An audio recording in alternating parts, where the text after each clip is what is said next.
I am Padmalochan Behra, Senior Lecturer in Civil Engineering. Welcome you all to the official YouTube channel of Government Polytechnic Sonpur.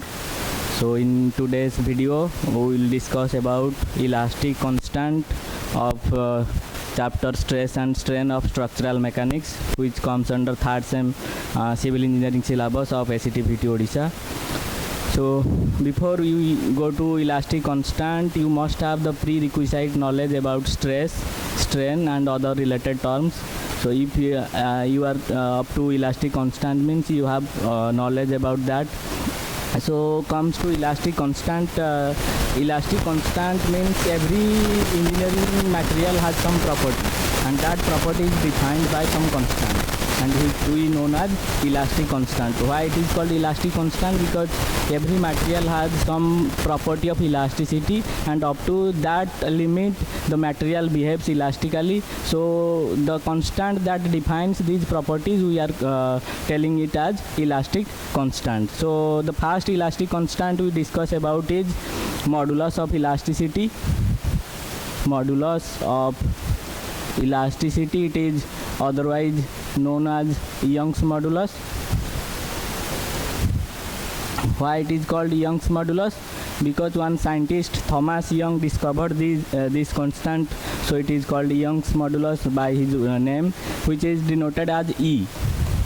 And E, we know that from the derivation of Hooke's law, stress is directly proportional to strain, and stress equals to elastic constant E into strain. So from that derivation, E known as stress divided by strain. This is the first elastic constant we learn about, the elastic constant in the Hooke's law. So the second elastic constant we'll deal with is Poisson's ratio. Poisson's ratio, it is denoted as mu, and mu equals to lateral strain divided by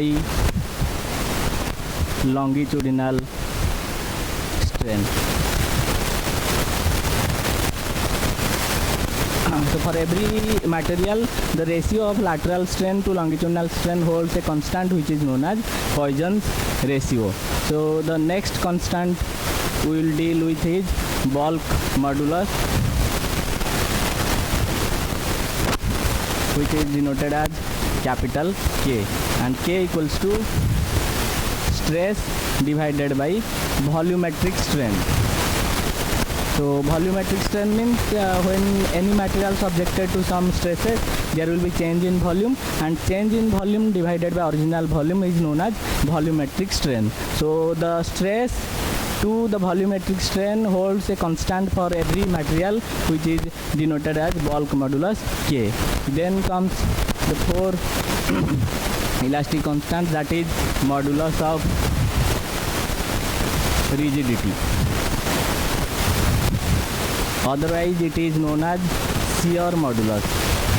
It is known as shear modulus, and it is denoted as G. In some book it is also denoted as C, but for my convenience I have taken it as G, and G equals to shear stress divided by shear strain, tau divided by phi. Shear stress divided by shear strain for every material holds a constant which is known as modulus of rigidity. So these are the four elastic constants, and now we will derive the relationship between these elastic constants. So the first is relationship between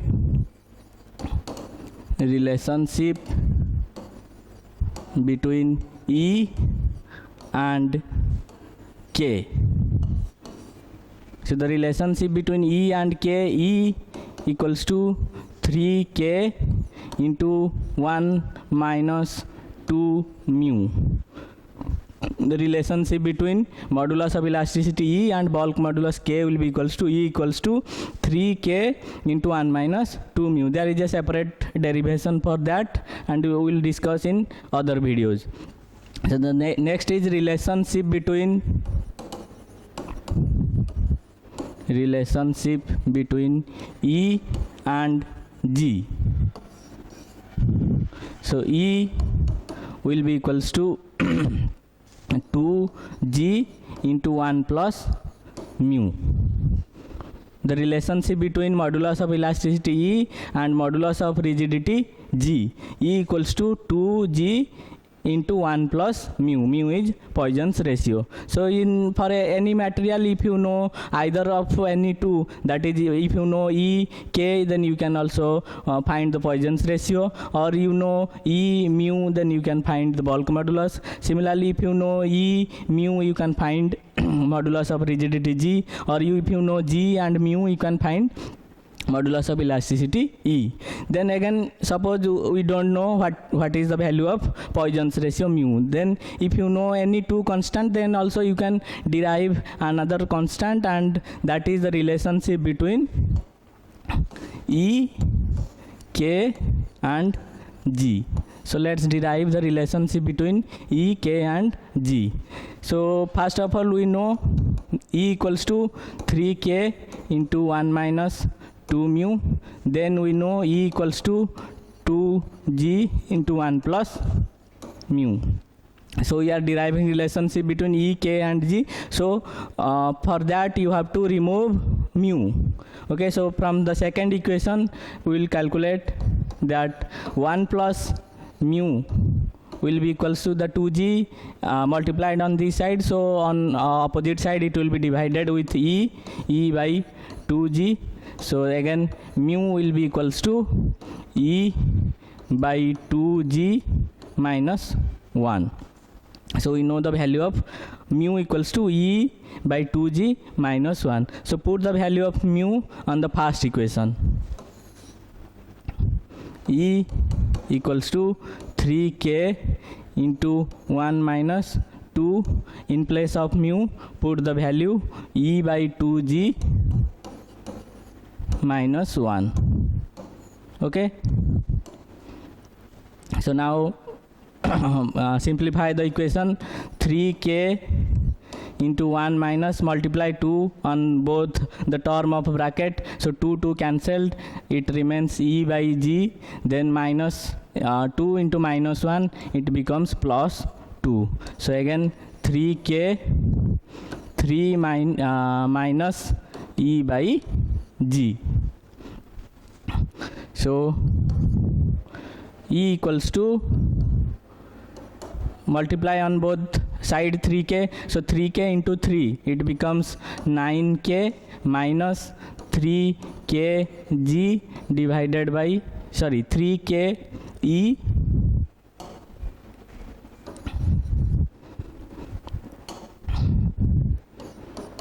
divided by G. Okay, so keep both the E term on both one side of equation.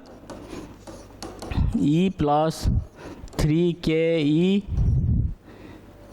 by G equals to 9K. Okay, so let's take the E common on this left side of equation. If you take E common, then it becomes 1 plus 3K by G equals to 9K. Okay, so E into G plus 3K divided by G equals to 9K. So take both these part to the opposite side of equation.